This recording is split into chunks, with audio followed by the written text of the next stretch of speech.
Hola, ¿qué tal a todos? Este es otro video mal editado.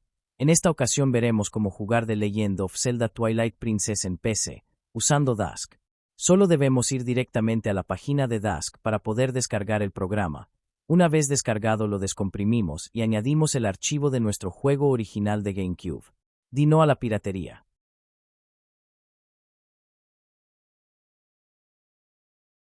Advertencia.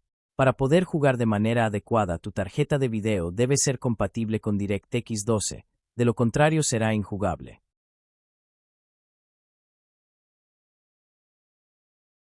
La primera vez que ejecutemos el programa nos pedirá seleccionar la imagen del disco que previamente ya habíamos añadido a la carpeta de Dask.